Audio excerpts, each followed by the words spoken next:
Hi guys, I'm gonna quickly talk about something. So let me pause this video. I was watching Foxy, but so a little thing I kind of noticed was with Jade's air glaive, you need to be careful with the choice of move that you want to use to punish her. See here, I'm missing because she ducks her head as she lands.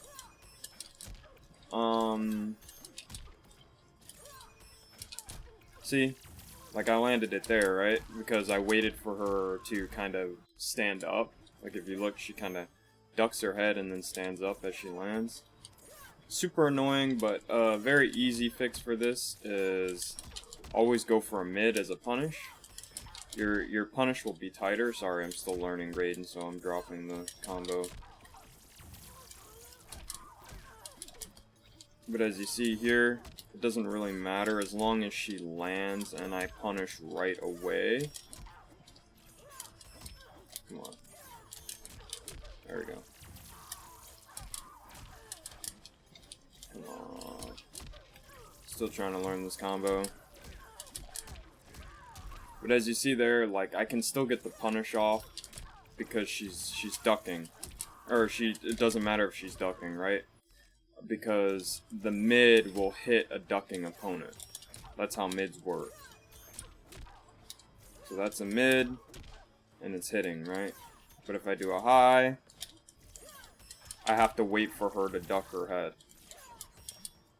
Because if not, it'll whiff. And this is one of the main reasons I drop punishes with Katana. I'm like 100% sure, because she has a slow mid. So you have to punish with highs. So if you don't punish with the high correctly, you'll end up getting punished yourself, right? Or worse, Jade will jump right back in the air, and you'll have to deal with zoning again. So I recommend with characters that have fast mids to just punish with them. Then you don't have to worry about any hitbox issues like Raiden, for example. Here it just makes more sense to punish with the back one compared to a stand one. You can punish with a stand one, but it's much tighter. This is another reason why Noob Saibot mains a lot of the times miss their punishes, because they go for 1-1-3, which is one of his more max damage punishes, instead of back one throw, right? Because if they went for back one throw, they would get the punishes more often because the back one is a mid. I see this a lot with Noob Saibot, especially when Rio used to play Noob Saibot. I saw this when he was trying to punish the ball roll, Mileenas Ball roll, or her Rolling Thunder, because her Rolling Thunder puts her in kind of a position where she does kind of the same thing that Jade does, where she kind of leans back a little bit. So I'll show you again. Or she kind of like lands on the ground. And this is not because of hitbox issues. People will tell you wrong because they've never played other MK games. This is because the punishment windows are much shorter in this game. The punishment windows are probably the shortest they've ever been in any Mortal Kombat game. Across just most moves in general. Back in MK9, slides were like -30, you know. In this game, they're like -20, -25. They're much safer than they've ever been. Same thing with like moves like Jade's Nitro Kick. Come on, what's her Nitro Kick? I forgot. Oh, it is weird. I just said it wrong. So you see there how it's like it's only -21. In other games, it would be like -1 billion. Like, it would be like -30. Not all moves, but a majority of them would be. And see how like even there you can see like the punish window is kind of weird. So a very easy way, especially with Raiden specifically, not every character, but Raiden is a great example of someone you would just punish with his mid, because his mid's so fast. Same thing with Frost. Frost is kind of the same way. their mids are so fast, you might as well just use them as a punish because they're more consistent.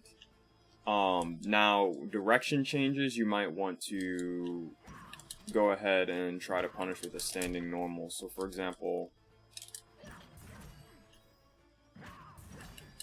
you might want to punish here. Wow, you can't even punish. Okay, never mind. I guess you have to punish this with a back one also.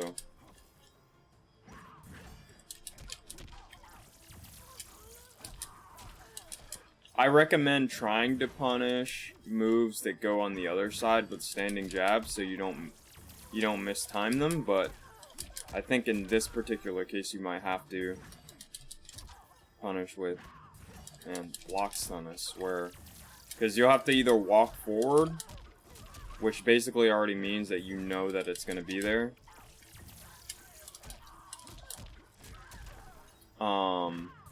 Or do a back one.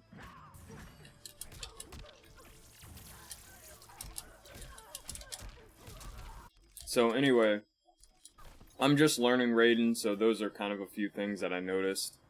Especially because against Jade, if you're playing a Raiden player, or Raiden against a Jade player, you're gonna have to punish this correctly. If you don't punish this correctly, Jade's gonna keep doing it.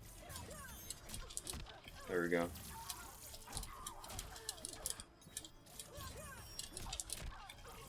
You can also knock her out of the air, right? That's an option, so like, oops.